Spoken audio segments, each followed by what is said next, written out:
Estamos de vuelta en Camino a los Pinos. Estamos conversando, como usted lo sabe, con Carmen Beatriz López Portillo Romano.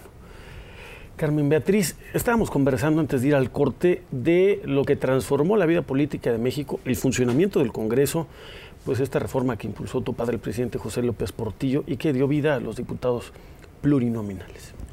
Sí, como decíamos, era un momento en donde era absolutamente necesaria una apertura, en donde era necesario reconocer que la complejidad del país se había acentuado, que había que tomar en consideración a las minorías, que esta participación iba a enriquecer la democracia, que era necesario dar voces no solamente a distintas ideologías, sino a distintas regiones y opciones del país, y que lo que valía la pena es que se garantizara que esta participación no estuviera ligada a intereses más allá del bien común, ¿no? Que era importante que esta participación se diera de cara a un interés nacional y a una participación política no comprometida con otros intereses particulares, sino con una idea de enriquecimiento de la vida pública y de enriquecimiento del quehacer político.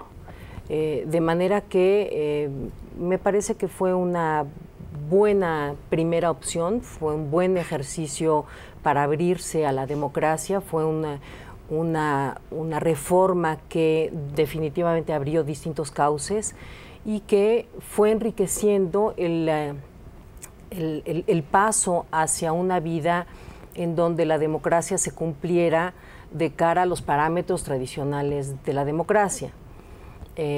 Claro, ahí podríamos discutir sobre lo que es una democracia. La democracia a lo mejor no solamente la alternancia en el poder, sino lo que el artículo 3º constitucional marca, ¿no?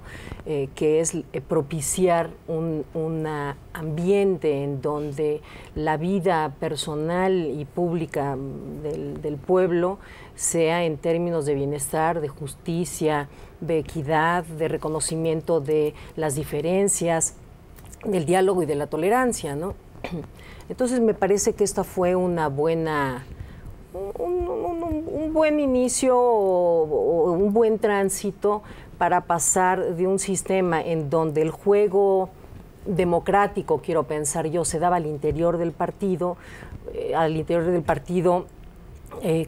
coincidían o no, o ahí se daba el juego, distintas ideologías. Entonces, como decían, oye, tenías desde una persona que tenía creencias o ideologías más de izquierda hasta gente que coincidía más con una mentalidad más de derecha, ¿no?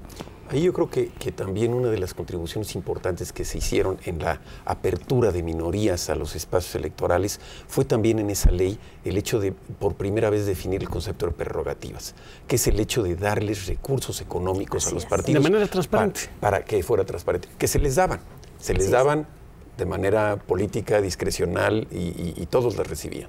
Pero al momento de que esta ley formaliza y hace transparente que la primera fuente de ingresos sea pública, los partidos se obligan con el ciudadano también a empezar este proceso de rendición de cuentas y manejar recursos que no vengan de fuentes no permitidas, ¿no? Y ese yo creo que es un punto de partida muy importante también para la certidumbre electoral que la LOPE en el periodo del presidente López Portillo echó a andar y abrir este mosaico de competencia electoral en México. Así es. Otra cosa que llama la atención es que la ley es de 1977 y el gobierno había iniciado apenas un año antes. Quiere decir que... Meses antes. Primero de diciembre de 76. El presidente López Portillo la concibió seguramente antes de llegar a la presidencia y además la logró instrumentar de manera muy rápida. Claro, a lo largo de la campaña, todos los meses de campaña le sirven a un candidato para conocer el país, para ir armando su programa de gobierno, para entender la complejidad del país, todas las problemáticas sociales, económicas, políticas, etcétera, ¿no? México estaba atravesando en ese momento un periodo bastante crítico y era necesario políticamente y por la conveniencia política era necesario hacer esta apertura, porque de otra forma se hubiera continuado en esta dinámica de guerrillas, en esta dinámica de represiones, en estas dinámicas en donde no era posible incorporar a incluso a los jóvenes, a muchos jóvenes, a un sistema y lograr lo que el sistema político mexicano se había propuesto como prioridad a lo largo de toda su historia, desde 29, cuando nace el partido, es decir, la transición pacífica del poder.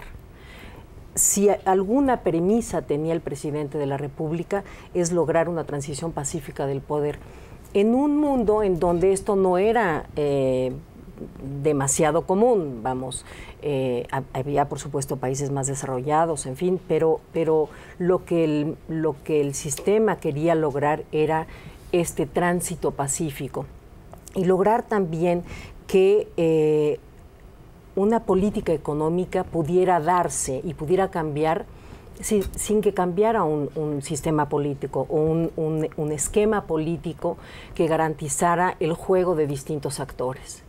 Entonces, se había llegado ya a un momento de crisis y era importante abrir las puertas, abrir las voces y reconocer que México había crecido y que el crecimiento de la ciudadanía se había ido fortaleciendo. Hace rato les platicaba que hay una contradicción en la estructura misma del sistema. El sistema nace a partir de instituciones que son importadas, ¿no? Y se propone la soberanía a partir de la idea del ciudadano. Pero la estructura real de la población en México al principio del siglo XX no era de ciudadanos. Era una estructura de tipo antiguo en donde más bien de lo que se trata es de comunidades, en donde el cacique hace las veces de puente. Después, bueno, fuimos transitando a que el líder sindical hiciera de puente entre esa comunidad y el nuevo sistema. Entonces, esta contradicción de la estructura de legitimidad del poder va cambiando conforme va cambiando la historia de México, conforme el país va creciendo y empieza la industrialización y México empieza a insertarse en el mundo moderno, viene la Segunda Guerra Mundial, en fin, y el Estado va incorporando justamente todos estos cambios. Y esa fue la riqueza del sistema, una flexibilidad que le permitió incorporar los cambios. Y esa es la riqueza también de la reforma política, la incorporación y el reconocimiento de la necesidad de abrirse a nuevas voces y reconocer la complejidad del país. José López Portillo fue candidato prácticamente único a la presidencia de la República, como quizá no haya habido otro presidente en México. Sí, sin él prácticamente fue candidato único a la presidencia. Y lo que tenía que lograr era vencer el abstencionismo. Porque de pronto la gente decía, bueno, pues si es el único candidato, pues ya está, ¿para qué voto? La idea era que él pudiera llegar a la presidencia legitimado, lograr que la gente se convenciera de su oferta política, de su programa político y que dijera, bueno, vamos a darle chance a este señor que es candidato único, vamos a darle oportunidad para que eso que de lo que nos está hablando llegue al poder legitimado. Porque aunque hubiera ganado la elección con un solo voto y hubiera llegado al poder con un solo voto, eso no significa que la posibilidad de gobernar se le hubiera dado fácilmente. Hubiera llegado muy desacreditado, muy deslegitimado.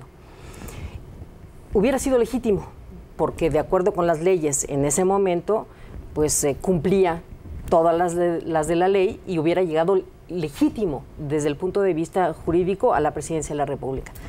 Pero a lo mejor no hubiera llegado en condiciones de un consenso que le hubiera permitido gobernar con facilidad y de poder, de manera que tanto en su gabinete como de cara al diálogo que el presidente de la República tenía que establecer con distintos actores políticos y sociales, hubiera llegado muy mermado. Entonces, el gran reto de haber sido presidente, llegar a la presidencia como candidato único, era justamente vencer el abstencionismo y llegar legitimado desde el punto de vista social, ¿no? Entonces, fue un reto grande. Vamos a un corte. Por favor, sus opiniones, sus comentarios son muy importantes para nosotros. Ahí está en la pantalla nuestra cuenta de Twitter, de Facebook. Vamos a un corte y regresamos en Camino a los Pinos.